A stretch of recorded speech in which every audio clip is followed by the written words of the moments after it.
요즘 비양심적인 성공파리와 장사꾼들이 문매를 맡고 있다. 유튜브 판이 클린해져서 긍정적인 면도 있지만 가끔은 너무한 게 아닌가 싶을 때도 있다.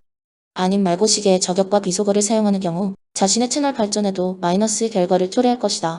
그럼에도 불구하고 비양심 유튜버들을 뿌리 뽑아야 한다는 데는 동의한다. 비양심 유튜버들을 비판하고 공론화하는 이유는 더 이상 피해자가 발생하지 않고 해당 유튜버가 허위 과장 광고나 사기를 못 치게 하기 위함이다. 그 이상의 저격은 자기 자신을 괴물로 만들어버린다. 오늘은 구제혁이 올린 영상에 대해 이야기하려고 한다. 일단 영상부터 보고 살펴보도록 하겠다. 시청자님들은 신사임당 TV를 통해 가장 성공적으로 마케팅을 한 사람이 누구라고 생각하십니까? 제가 봤을 땐 라이프해커 자청이라는 사람이 신사임당 TV를 통해 가장 성공적으로 마케팅을 한 사람이라고 생각하거든요. 자청이 누구냐면 막 본인의 연봉이 10억이다, 10억 벌 수 있는 방법을 소개해주겠다, 뭐 이런 식으로 유명사를 끌던 사람이에요. 저는 이번 사건을 취재하며 과연 정말로 자청이 연봉 10억 원을 벌었을까라는 생각이 들었습니다. 결론부터 말씀드리자면 지금의 자청은 연봉 10억 원을 달성했을 가능성이 있습니다. 하지만 자청이 처음으로 등장하여 본인의 연봉을 자랑하던 2019년도에도 자청의 연봉이 10억 원이었을지에 대해서는 굉장히 큰 의문이 들어요. 그럼 제가 왜 이런 생각을 하게 되었는지 설명드리겠습니다. 우선 자청의 본명은 송명진으로 아트라상이라는 재외상담 서비스를 운영하던 사람입니다. 자청은 본인이 쓴 책에서도 그렇고 영상에서도 그렇고 재외상담 서비스를 제공하는 아트라상이라는 회사를 통해 돈을 많이 벌게 되었다, 뭐 이런 말을 자주 했거든요. 그래서 이 아트라상이라는 회사의 재무제표를 확인해봤는데 자청이 본인의 연봉을 10억이라고 주장하던 2019년 기준 아트라상의 연매출은 6억 9천만 원이었습니다. 그리고 이 회사의 당기 순이익은 5천만 원이었어요. 그리고 이거 말고도 뭐 이상한 마케팅이라는 회사도 운영했었거든요. 이 회사는 자청이 본인의 연봉이 10억 이상임을 자랑하던 2019년 기준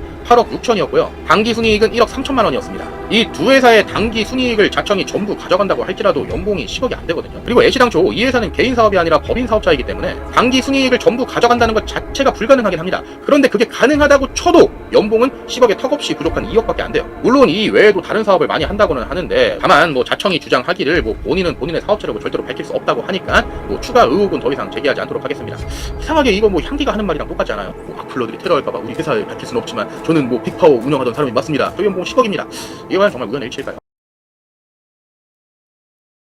안대장과 자청도 저랑 비슷한 외모지상주의의 피해자예요. 왜냐하면 이 둘은 진짜로 모든 걸 다 인증했습니다. 심지어 본인 사업체 이름까지 공개했고요. 그 사업체가 뭐하는 곳인지까지 전부 다 인증했어요.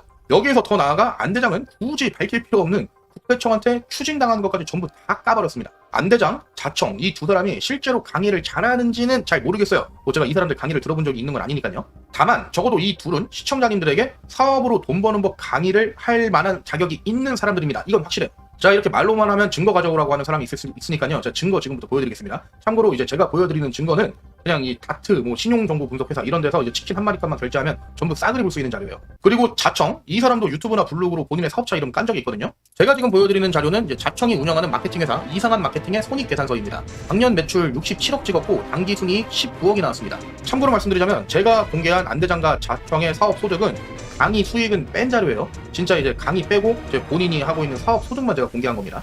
그리고 자청의 경우 이제 그 역행자라는 책으로 이제 그 베스트셀러까지 막 내고 그랬죠. 그 인쇄 수익은 뺀 수치예요. 안대장도 그렇고 자청도 그렇고 이 강의 소득, 인쇄 소득 합치면 모르긴 몰라도 저거보다 10억은 더 벌었을 겁니다. 뭐 이렇게 얘기하면 유튜브로 인지도 올려서 이제 그 인지도 통해서 이제 사업 성공한 거 아니냐 이럴 수도 있는데요. 그게 뭐 어때서요?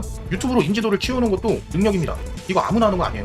어찌됐든 간에 안대장과 자청은 본인들의 사업 능력을 사업 소득으로 증명했고 그들이 증명을 하는 이상 적어도 그들에게 돈 잘 버는 법으로 강의를 판매할 자격은 있다는 뜻이며 이것저것 다 떠나서 어쨌든 사기꾼은 아니란 뜻입니다. 물론 뭐 유튜브로 어그로 끌어서 막 이상한 코인 같은 거 판다던가 뭐 레퍼릴로 뭐 이제 수익을 엄청나게 올리는 사람이 막 사업으로 돈 버는 법 이런 거를 하면 이제 문제가 있겠지만 이 사람도 그냥 족발 팔고 칩 팔고 뭐 마케팅 회사 차려가지고 합법적으로 돈을 번 거잖아요. 그렇다면 이 사람의 사업 능력만큼은 분명히 인정을 해줘야죠. 제가 지금 걱정되는 게 뭐냐면 이런 영상 찍으면은 분명 뭐 안대장이랑 자청한테 돈 받아 먹었냐 뭐 이런 질문 하는 사람들이 분명히 나올 겁니다. 근데 저 진짜 안 받았습니다. 근데 제가 돈을 안 받았다고 해도 믿지 않을 거니까 근데 제가 돈을 안 받았다고 해도 분명히 믿지 않을 거고 아마 저는 이 영상을 올리면 이제 안대장과 자청의 안티팬들한테 욕 엄청 먹을 거예요. 그것 때문에 저의 명예는 분명히 이제 조금 실추될 거고요. 그래서 이왕 욕 먹을 거 억울하지 않게 지금부터 욕 먹을 짓을 좀 해보겠습니다. 안대장님과 자청님께서는 그래도 제가 영상을 올리면 본인들의 명예가 조금은 회복될 겁니다. 내가 연봉 10억이라고 한 건 2019년 유튜브 시작 전 4개월간 버는 수치를 바탕으로 얘기한 거라서 지금은 크로스 체크를 하려고 연락까지 했기 때문에 저도 형이 자료를 줘도 스탠스 제대로 해야 돼요. 결론 2019년 유튜브 시작 전에 1월 4월 돈 번 건 맞다. 2018년을 얘기한 건 아니다. 보통 연봉 10억이라고 하면 회계사는 그 전년도를 얘기하는데 이 부분은 회계 지식이 부족해서 그 당시에 월 벌이를 잘못 얘기했다. 이 부분은 죄송하다. 이거임. 결론은 지금 주말에 회계사랑 세무사가 감금 작업하면서 자료 만드는 중. 그러니까 이게 무슨 말이냐면은 이게 자청이 2019년 1월부터 4월까지 돈을 좀 많이 벌었나 봐요. 그러니까 이제 그거 곱하기 3월에서 이제 본인의 연봉을 10억이라고 했대요. 이거 강의파리들이 본인의 수익 뻥튀기 할 때 제일 많이 쓰는 수법이잖아요. 저는요 조회수의 편차가 정말 큰 편이거든요. 유튜브 조회수 잘 나올 때는요 조회수 수익으로만 1,500만 원 이렇게 나오는데 막 못 나올 때는 200에서 300만 원밖에 안 나오고 그래요. 또 어쩔 때는 막 밀렸던 광고비 그냥 한꺼번에 받을 때도 있고 또 어쩔 때는 광고 하나도 못 받을 때도 있고 그럽니다. 그래서 매출이 잘 나올 때는 막 4천도 찍고 그러는데 못 나올 때는 막 600도 찍고 막 그러거든요. 근데 제가 매출 제일 잘 나올 때 곱하기 12 해가지고 제 연봉이 4억 8천이라고 하진 않잖아요. 그리고 강의파리들의 이러한 행태를 가장 큰 목소리로 비판한 게 바로 자청님 아니셨나요? 저는 이슈 유튜버로서 많은 사람들이 나락에 가는 걸 지켜봤습니다. 이런 말을 하는 저조차도 나락 여러 번 다녀왔고요. 얼마 전에도 다녀왔잖아요. 솔직히 말씀드리자면 자청님이 이제 블로그에 제 이름 썼을 때 저 욕 많이 먹긴 했거든요. 그래서 실제로 자청 유니버스에 제 이름 올라오기도 했고요. 근데 뭐 그렇게 큰 타격은 없었어요. 뭐 솔직히 시청자님들이 제 채널을 보는 이유가 제가 도덕적으로 완전 무결해서 보는 건 아니잖아요. 제 얼굴 때문에 보는 거지. 저야 뭐 원래 이미지가 깨끗한 편이 아니기 때문에 사람들이 저 욕하다가도 이근이 사고 치면 제 반응으로 뭐 사람들이 제 채널 보러 오고요. 뭐 얼마 전에 이근이 막 CX탄 하니까 막 사람들이 제 채널에 댓글 달라고 막 그러잖아요. 그리고 진자림이 뻘짓거리 하면은 제 채널에 진자림 뻘짓거리 했다고 반응 보러 오고 그럽니다. 막 진자림 탕후루 집 논란했을 때 제 채널 조회수 엄청 올라오고 막 있었어요. 그러니까 저 같은 경우에는 이제 제가 욕을 먹더라도 저와 관련된 사람들이 많기 때문에 그 사람들이 이제 주기적으로 사고를 쳐주니까 이제 항상 이제 제 채널로 유입이 되거든요. 저는 사람들이 애초에 도덕성에 대한 기대를 하지 않기 때문에 딱히 타격이 없어요. 어차피 다들 제 얼굴 보고 제 유튜브 보는 거니까. 근데 아마 자청님은 저랑은 상황이 많이 다를 겁니다. 자청이 그 연봉 10억을 달성한 자수성가 청년의 줄임말이잖아요. 근데 자청님은 지금 그 연봉 10억이라는 채널의 근간 자체가 흔들려 버린 거예요. 더 정확히 말씀드리자면 채널의 근간이 흔들린 수준이 아니라 무너져 버린 수준입니다. 지금이야 뭐 자청님이 입장을 밝히지 않았기 때문에 주변 사람들도 뭐 그리고 클라이언트들도 어떤 입장을 취하고 있지 않지만 자청님이 저의 연봉은 10억이 아니었습니다 라고 입장을 밝힌 순간 많은 사람들이 떠나갈 것이고요. 그동안 겪어본 적 없는 비난을 들을 것이며 본인이 무슨 말을 해도 사람들은 믿지 않을 것입니다. 정말 힘들 거예요. 이 고통 잘 이겨내시길 바라겠습니다. 아주 대단한 걸 취재한 것처럼 어그로를 끌었으나 자청과 친했던 리섭이 이미 사회 전에 밝힌 내용이었다.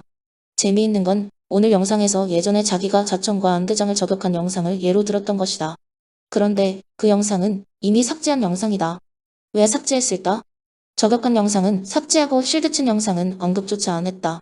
그 외에도 안대장 관련 영상은 모두 삭제했다. 무엇이 두려운 걸까? 항상 비판적인 시각으로 바라봐야 합니다. 그리고 비판적인 시각으로 바라봐야 하는 건 이 사막여우 채널 또한 마찬가지입니다. 저는 100만이 넘는 구독자를 보유한 것이 아니라 저의 영상을 객관적이고 날카롭게 바라보는 100만의 눈이 있다고 생각하고 앞으로도 신중하게 활동하겠습니다. 사막여우였습니다.